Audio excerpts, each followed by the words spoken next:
yakni dalam kompetisi tilawah Ramadan menuju Ka'bah 2024 atau jilid keempat. Dan tentunya Tribuners, izinkan saya Nisa Sulzan untuk memandu seluruh rangkaian acara pada hari ini, yang tentunya kita akan mulai masuk ke sesi babak penyisihan untuk seluruh peserta menuju finalis dari tilawah Ramadan menuju Ka'bah 2024. Dan tentunya Tribuners, acara ini dalam rangka pelaksanaan tilawah menuju Ka'bah jilid 4. Perlu diketahui bahwa tilawah menuju Ka'bah ini telah dilaksanakan selama 4 tahun berturut-turut, mulai dari tahun 2021, 2022, 2023, dan kembali kita dipertemukan pada tahun ini di 2024. Tentunya dengan tujuan untuk menstimulasi masyarakat, khususnya anak muda, agar bisa semakin bergairah dan bersemangat dalam bertilawah, khususnya di momentum Ramadan kali ini. Dan juga tentunya dalam kompetisi ini bersama-sama seluruh peserta akan memperebutkan piala bergilir Haji Aras. Dan tentunya acara ini juga sepenuhnya didukung oleh Bapak Dr. Haji Muhammad Aras SPDMM selaku anggota DPR RI fraksi P3. Dan perlu diketahui juga Tribuners, calon peserta yang mendaftar dalam kompetisi ini berjumlah sebanyak kurang lebih 100 orang. Namun dalam final nantinya hanya akan ada 10 peserta yang lolos, yakni 5 putra dan juga 5 peserta terbaik putri.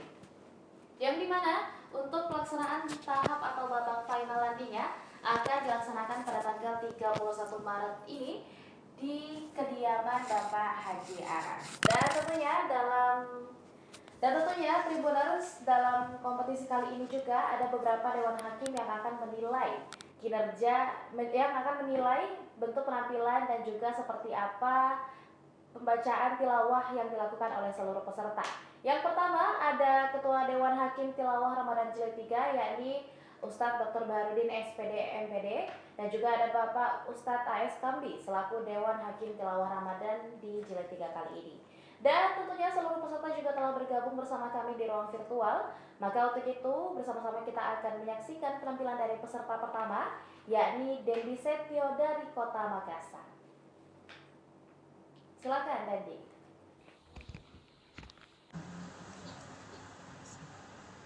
Assalamualaikum warahmatullahi wabarakatuh. Waalaikumsalam warahmatullahi wabarakatuh. A'udzu billahi minasy syaithanir rajim.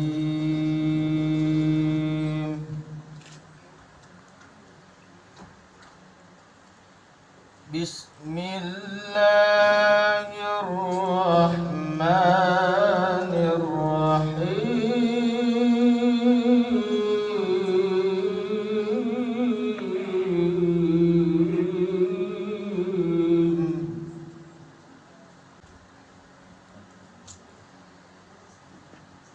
Wa min ayatihi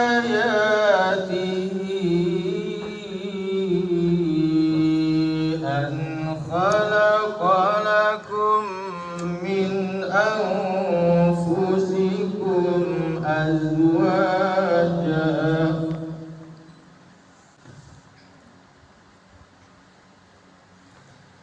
wa min ayatihi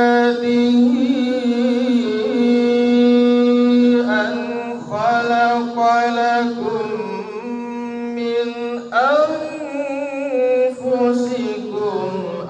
azwajan ilaiha wa ja'ala bainakum mawaddatan wa rahmah. Inna fi dzalika laayatin liqaumin yatafakkarun. Shadaqallahul azim. Ya, Masya Allah. Dan selanjutnya Tribuners, kita akan melangkah ke peserta kedua, yakni ada Adinda Rahmat Al-Bukhari dari Kabupaten Pangkep. Untuk itu kepada Adinda Rahmat Al-Bukhari dipersilakan. أعوذ بالله من الشيطان الرجيم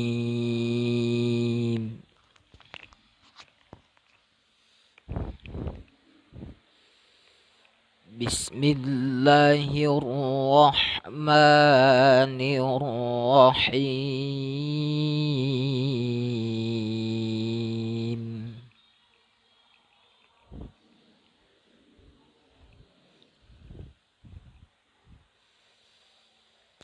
أنت أمر الله فلا تستعجلوه سبحانه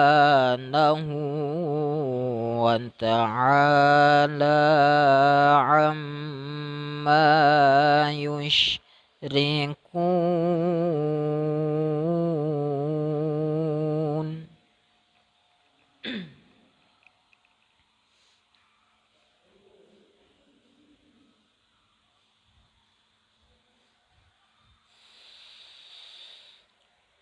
ينزل الملائكة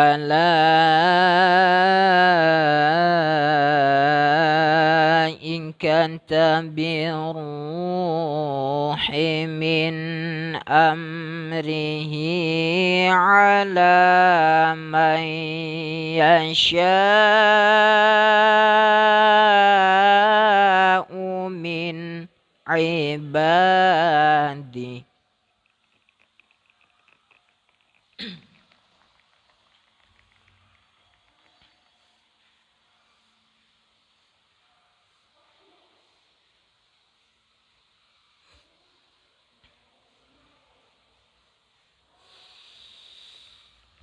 أن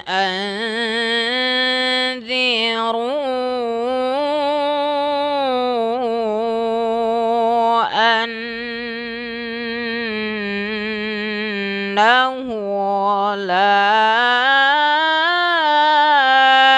إله إلا أنا فاتقون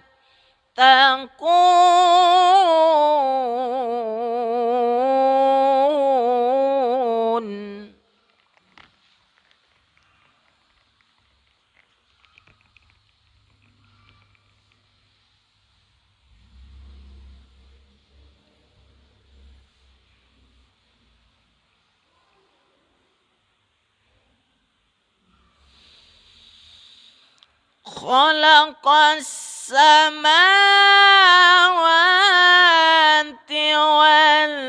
والأرض بالحق تعالى عما يشركون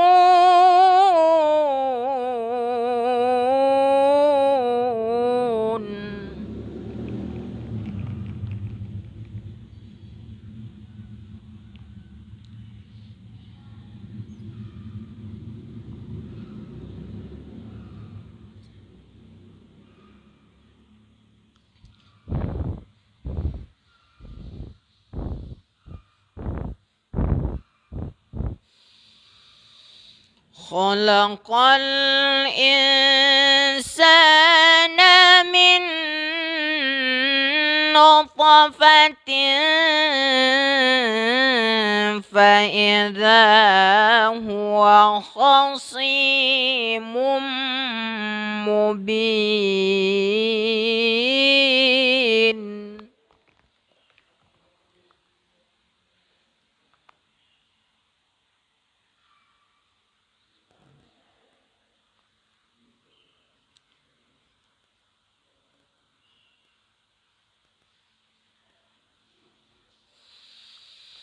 خلق الإنسان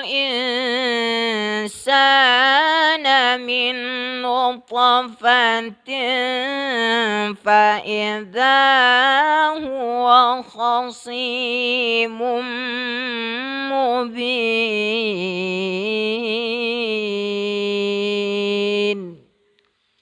Sadaqallahul azim. Ya, dua peserta pertama kita sudah menampilkan tilawahnya dengan begitu apik, dan selanjutnya bersiap-siap untuk peserta ketiga ada Adinda Imran dari Kota Makassar. Untuk itu, kepada Imran kami persilahkan.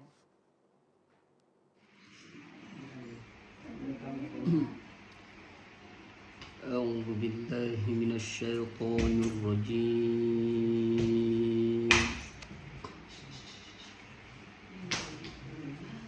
Bismillahirrahmanirrahim.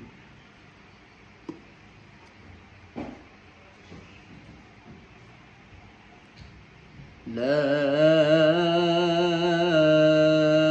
uqsimu biyawmil qiyamati wa la uqsimu bin nafsil lawwamah.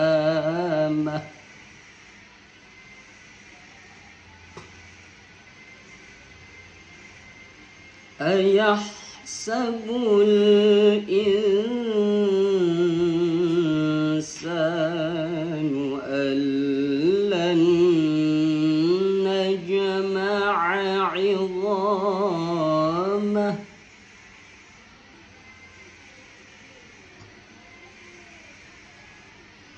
Bala qadirina 'ala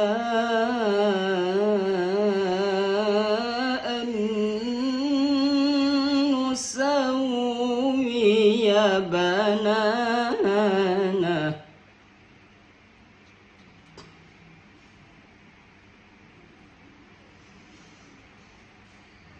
Bal yuridul insanu liyafjura amamahu yas'alu ayyana yawmul qiyamah.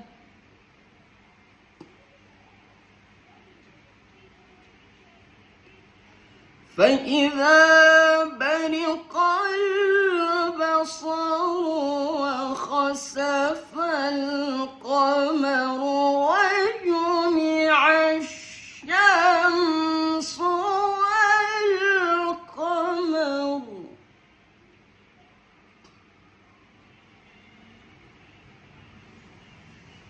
يقول الإنسان يومئذ أين المفر. كلا لا وزر.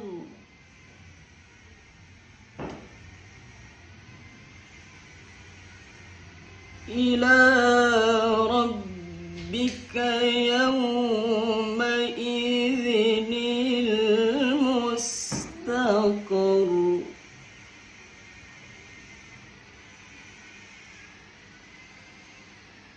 ينبأ الإنسان يومئذ بما قدم وأخر.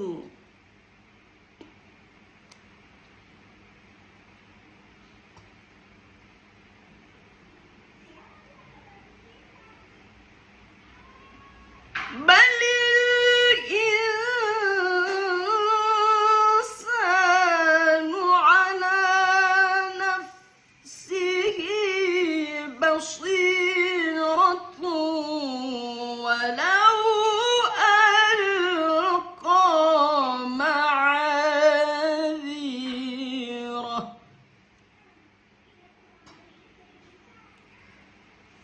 لا تحرك به لسانك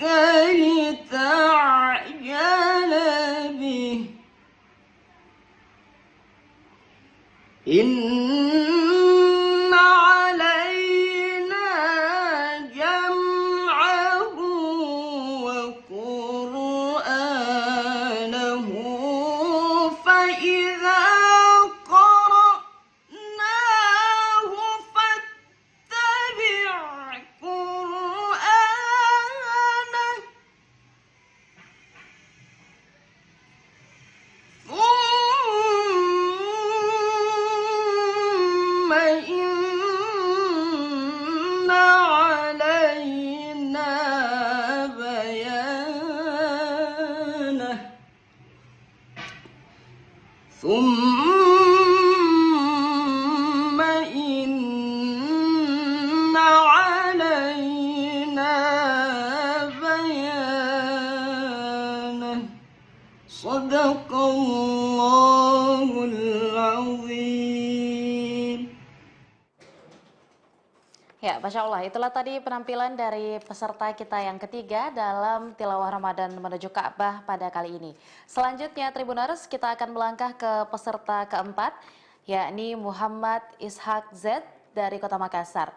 Muhammad Ishak juga sudah berada di ruang virtual, maka dari itu saya persilahkan. أعوذ بالله من الشيطان الرجيم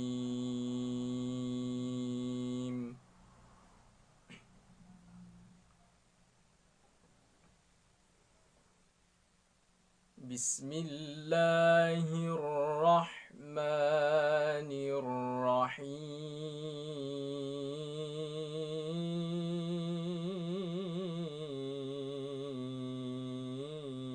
الرحيم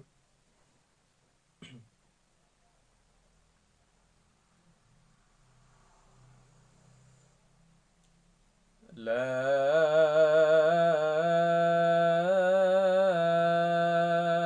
أقسم بيوم القيامة ولا أقسم بالنفس اللوامة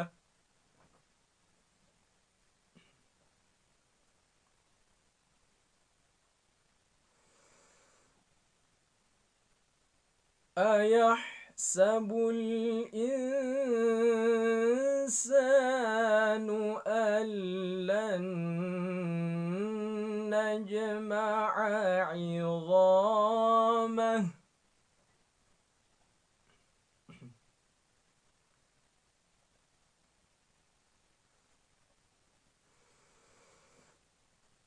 بلى قادرين على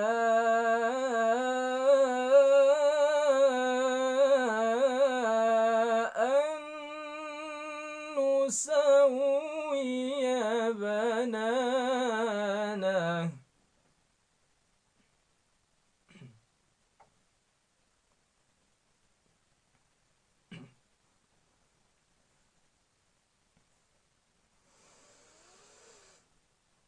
بل يريد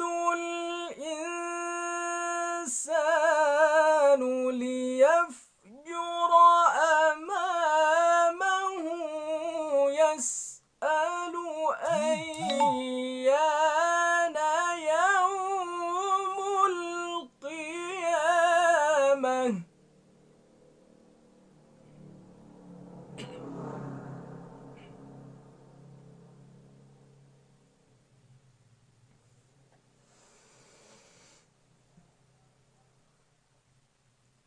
فإذا برق البصر وخسف القمر وجمع الشمس والقمر يقول الإنسان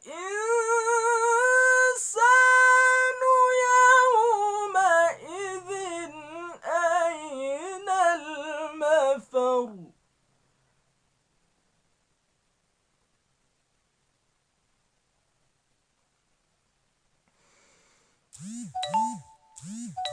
وجمع الشمس والقمر يقول الإنسان يومئذ أين المفر كلا لا وزر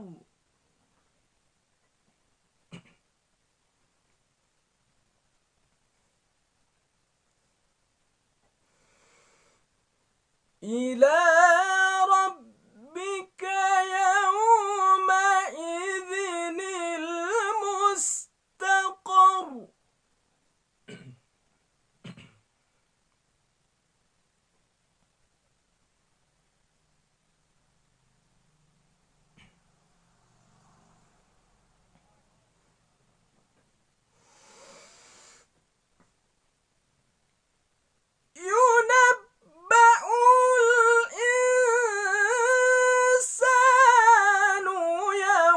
يومئذ بما قدم وأخر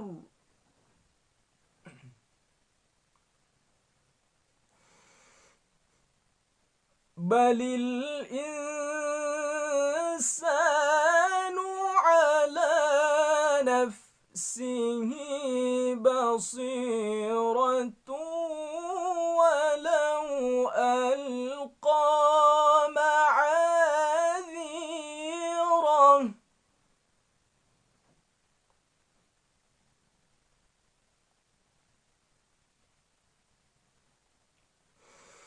بل الإنسان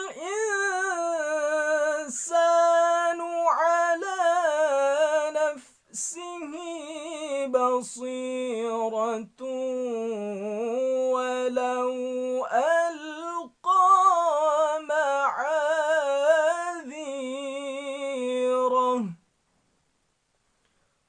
صدق الله العظيم.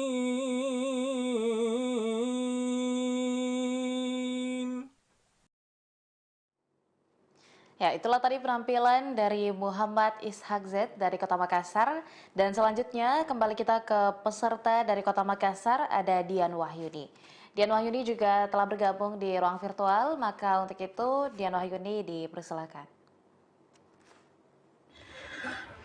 أعوذ بالله من الشيطان الرجيم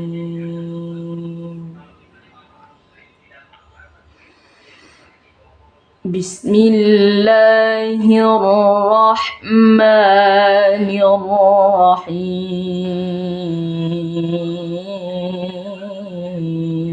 الرحيم إن هذا القرآن يهدي للتي هي أقوم ويبشر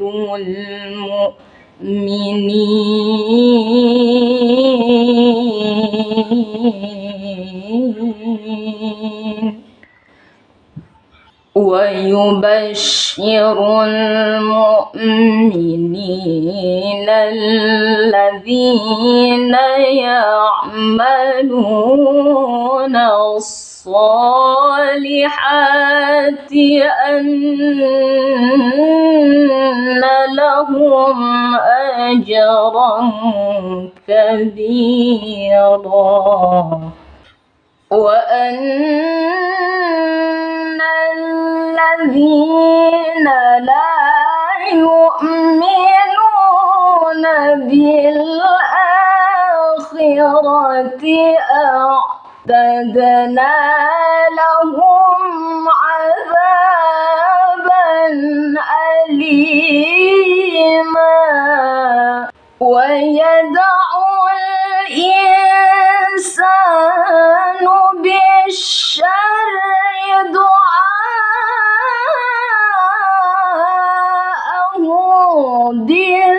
بالخير وكان الإنسان عجولا وجعلنا الليل والنهار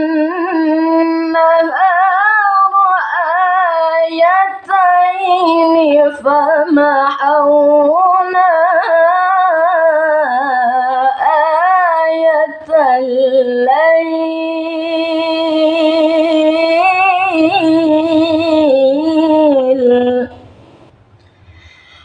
فمحونا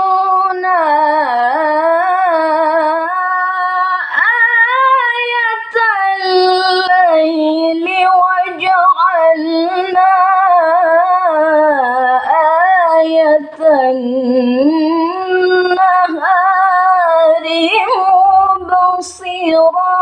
مبصرة لتبتغوا فضلا من ربكم ولتعلموا يعلم عدد السنين والحساب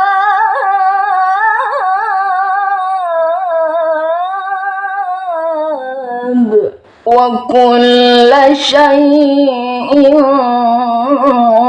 فصلناه تفصيلا وكل إنسان ألزمناه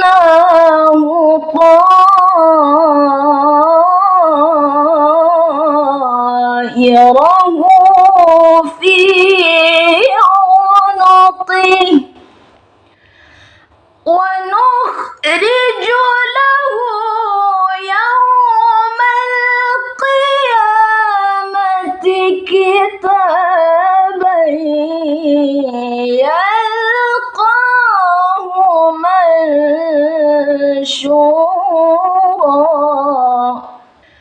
ونخرج له يوم القيامة كتابا يلقاه منشورا صدق الله العظيم.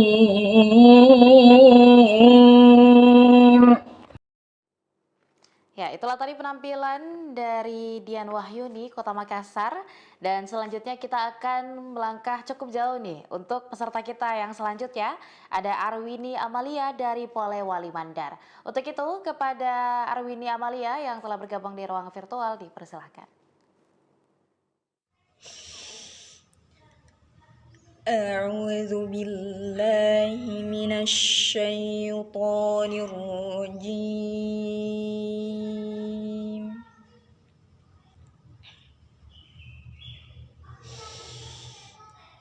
بسم الله الرحمن الرحيم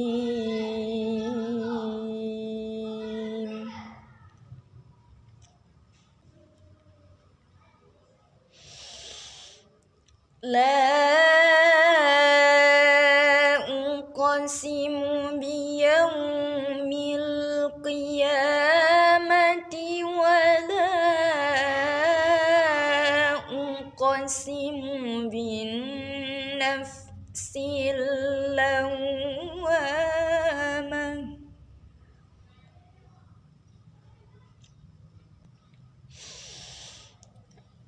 أيحسب الإنسان أن لن نجمع عظامه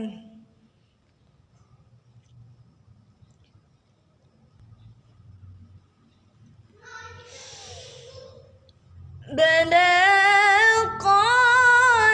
قادرين على أن نسوي بنانه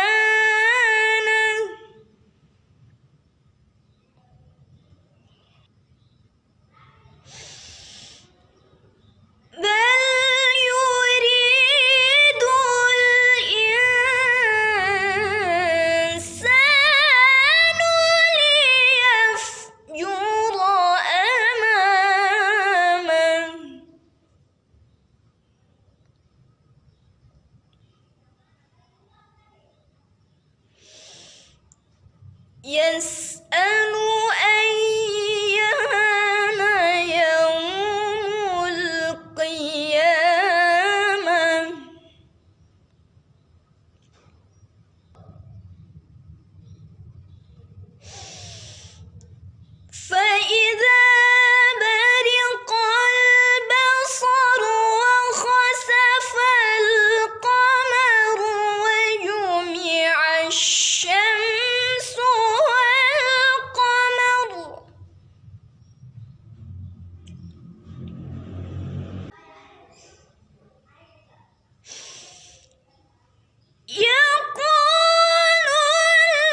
إلى ربك يومئذ المستقر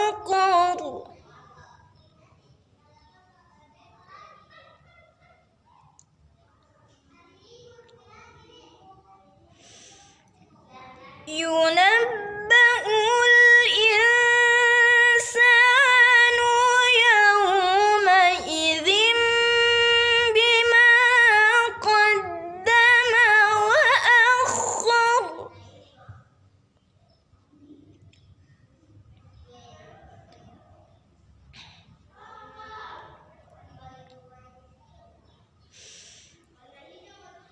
بل الإنسان على نفسه بصيرة ولو ألقى معاذيره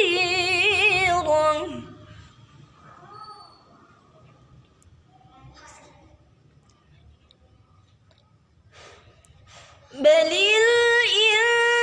الإنسان على نفسه بصيرة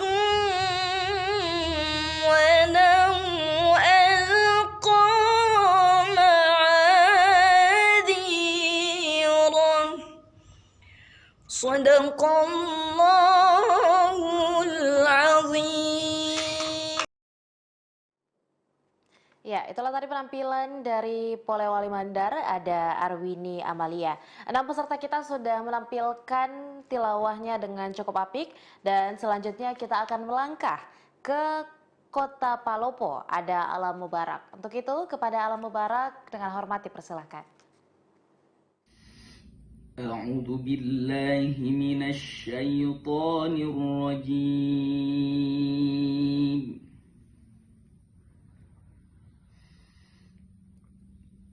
بسم الله الرحمن الرحيم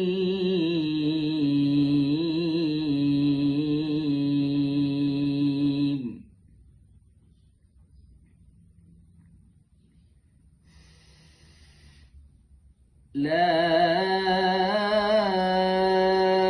أقسم بيوم القيامة ولا أقسم بالنفس اللوامة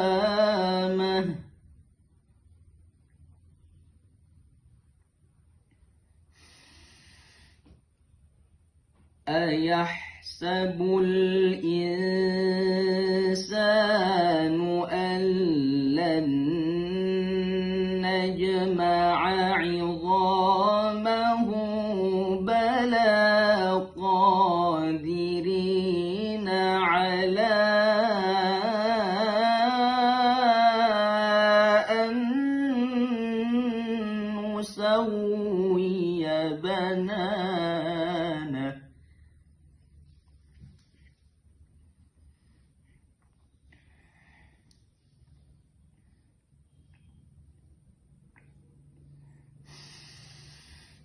بل يريد الإنسان ليفجر أمامه يسأل أيان يوم القيامة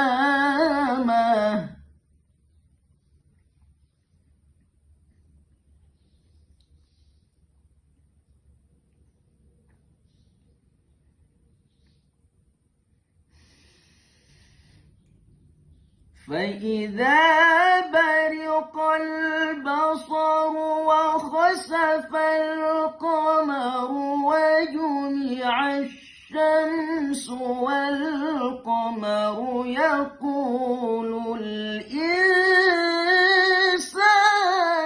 يومئذ أين المفر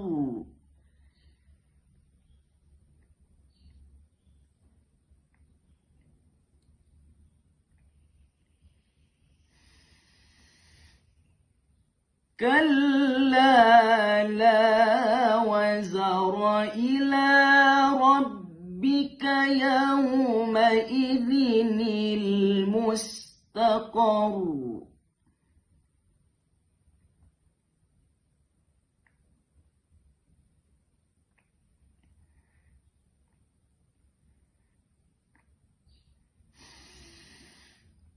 ينبأ الإنسان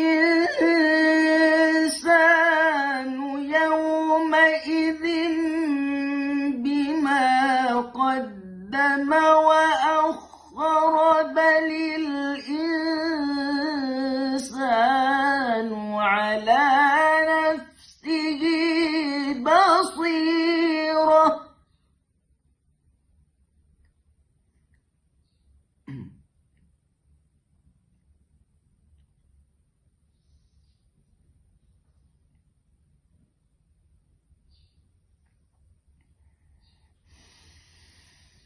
ولو ألقى معاذيره لا تحرك به لسانك لتعجل به إن علينا جمعه وقرآنه فإذا قرأناه فاتبع قرآنه صدق الله العظيم.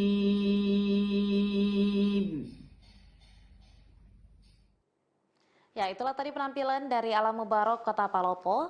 Dan selanjutnya tiga peserta lagi kita akan melangkah ke Aan Andriani dari Kabupaten Bulukumba. Untuk itu kepada Aan Andriani dipersilahkan.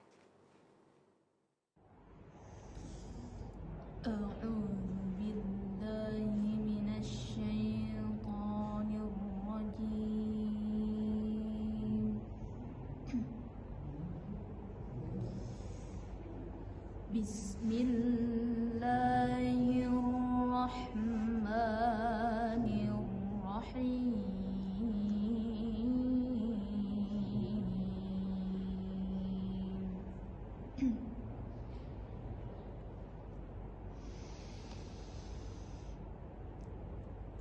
La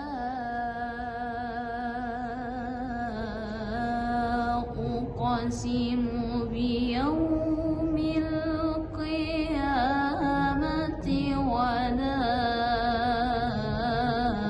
uqsimu bin nafsil lawwamah.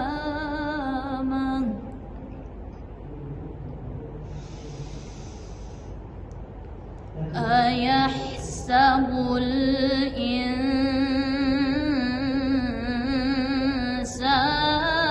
allan najma'a 'idhamah.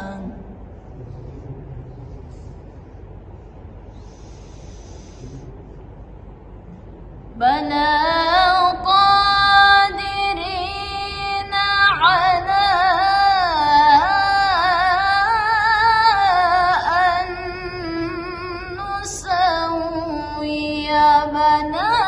bananahu bal yuridul insanu liyafjura amamah.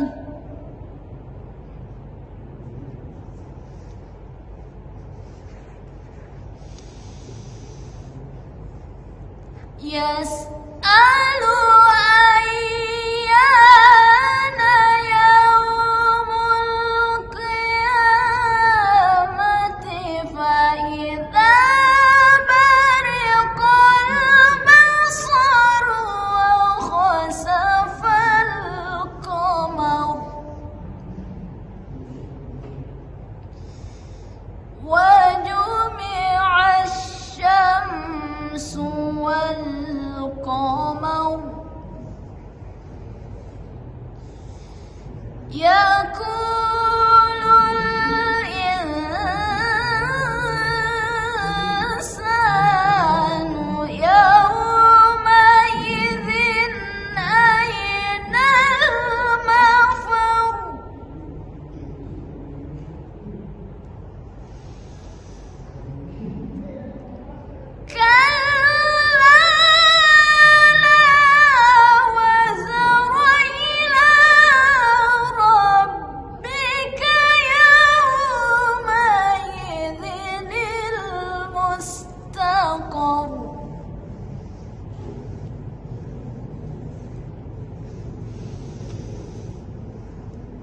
ينبأ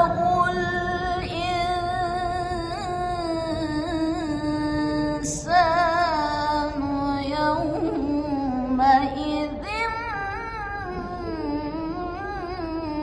بما قدم وأخر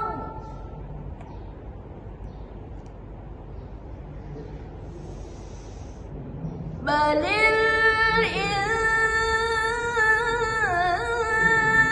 الإنسان على نفسه بصيرة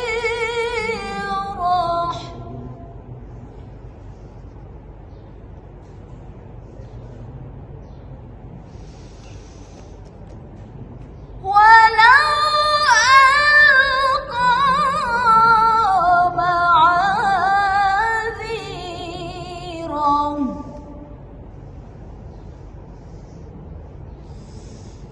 لا تحرك به لسانك لتعجل به إن علينا جمعه وقرآنه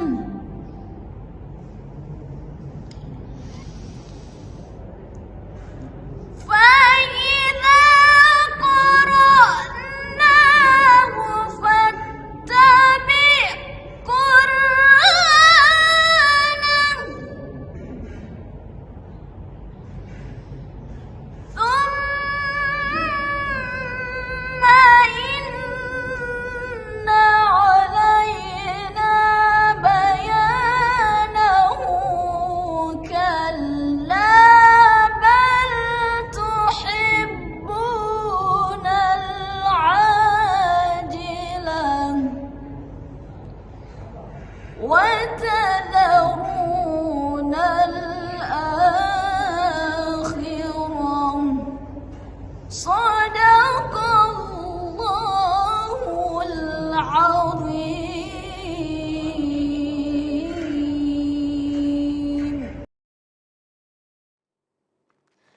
Ya, itulah tadi penampilan dari Aan Andriani, Kabupaten Bulukumba.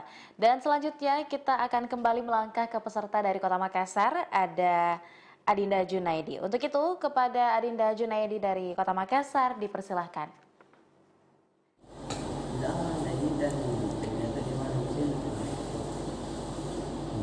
أعوذ بالله من الشيطان الرجيم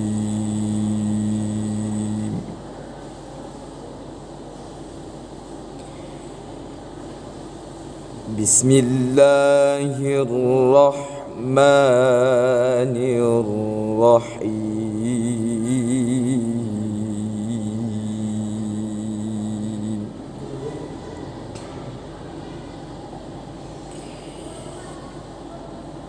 واذكر في الكتاب مريم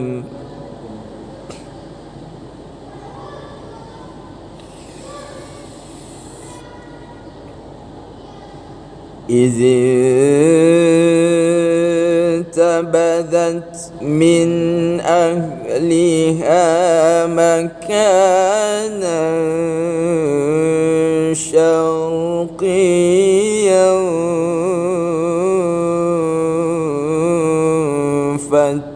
فاتخذت من دونهم حجابا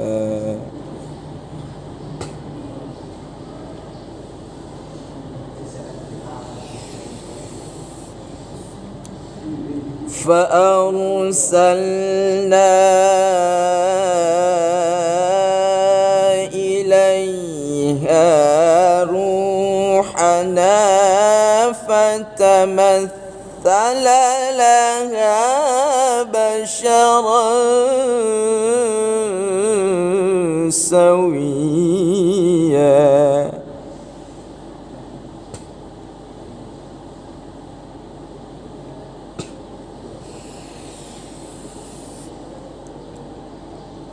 قالت إني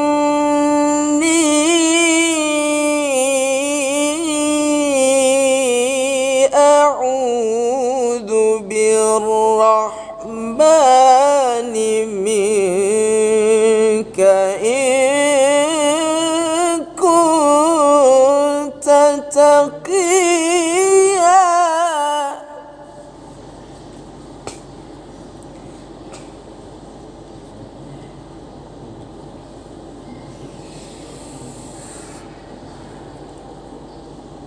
قال إنما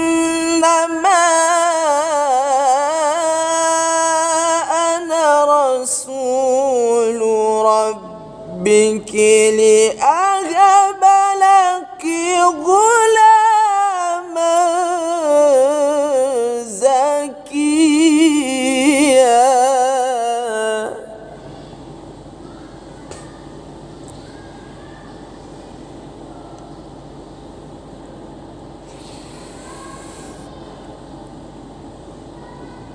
قالت أنى يكون لي غلام ولم يمسسني بشر ولم أك بغيا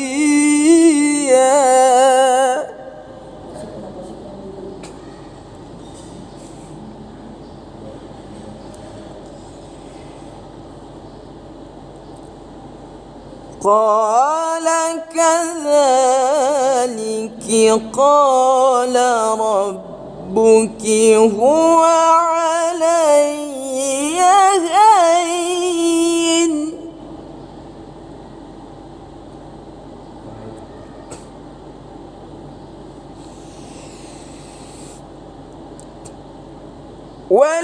ولنجعله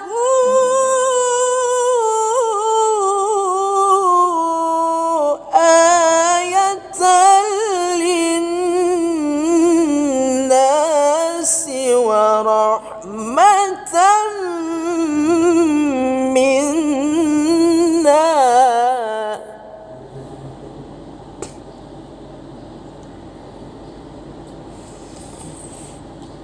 وكان أمرا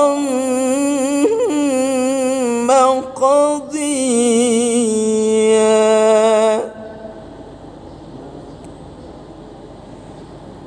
صدق الله العظيم.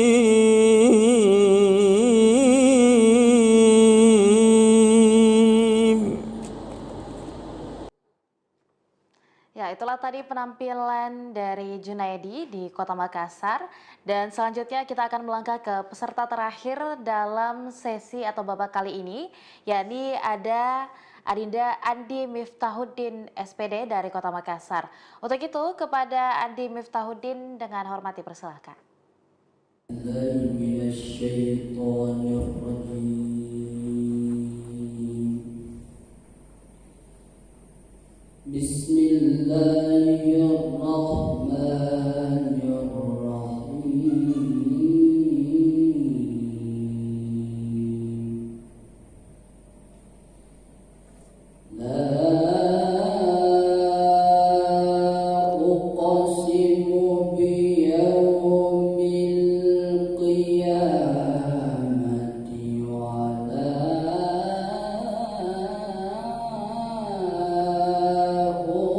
أقسم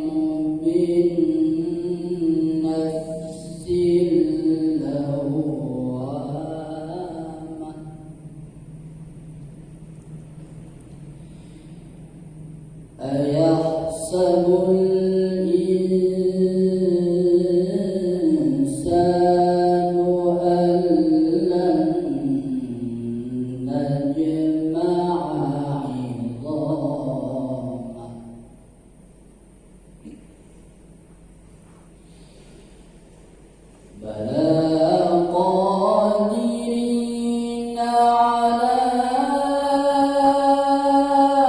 أن نسوي بنانه بل يريد الإنسان ليفجر أمامه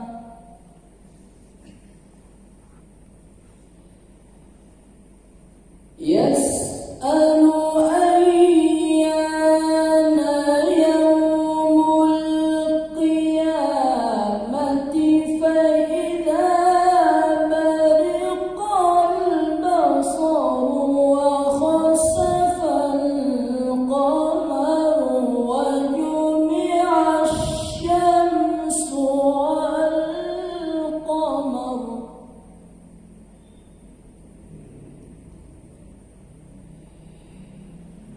يقول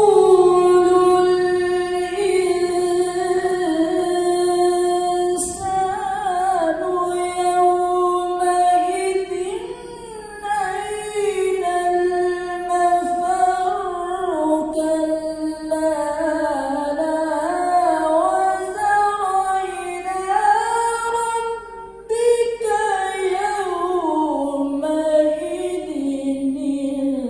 المستقر ينبئ الإنسان يومئذ بما قدم وأخر بل الإنسان على نفسه بصيرة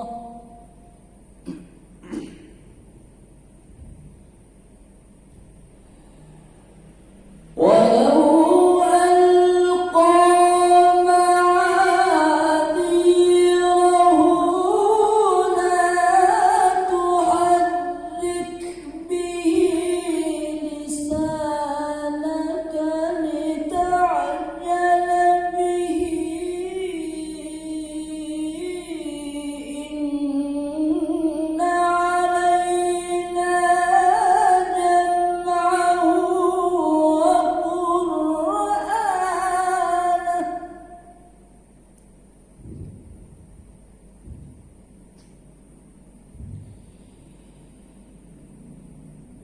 فإذا قرأناه فاتبع قرآنه ثم إن علينا بيانه كلا بل تحبون العاجلة صدق الله العظيم. Ya, itulah tadi peserta terakhir sekaligus penampilan penutup dalam sesi seleksi atau penyisihan di babak pertama kali ini. Dan tentunya untuk 10 peserta tadi dimulai dari Dendi Setio, Rahmat Al-Bukhari, Imran Muhammad Ishak Z, Dian Wahyuni, Arwini Amalia, Alam Mubarok, Aan Andriani Junaidi dan juga Andi Miftahuddin telah memberikan penampilan terbaik mereka, dan kini saatnya tugas dari Dewan Hakim untuk memberikan penilaian bagi seluruh peserta di sesi kali ini. Dan tentunya selanjutnya Tribuners kembali akan kami sampaikan bahwa dalam beberapa hari ke depan hingga tanggal 30 mendatang masih akan ada sesi-sesi seleksi untuk peserta lainnya yang juga akan mengikuti proses seleksi yang sama dengan 10 peserta sebelumnya. Dan tentunya mereka akan bertanding untuk memperebutkan 10 posisi teratas dengan komposisi 5 peserta terbaik putra dan 5 peserta terbaik putri untuk melaju ke babak final. Dan tentunya Tribuners bersama-sama kita telah menyaksikan 10 penampilan tadi, maka dari itu saya Nisa Husnuzan tentunya mengucapkan terima kasih masih menyaksikan babak penyisihan pertama untuk kompetisi Lomba Tilawah Ramadan menuju Ka'bah 2024 kali ini. Maka dari itu saya Nisa Husnuzan mewakili seluruh rekan kru yang bertugas juga pamit undur diri. Selamat menantikan waktu berbuka puasa pula dan juga tentunya sampai ketemu di babak-babak selanjutnya. Assalamualaikum warahmatullahi wabarakatuh.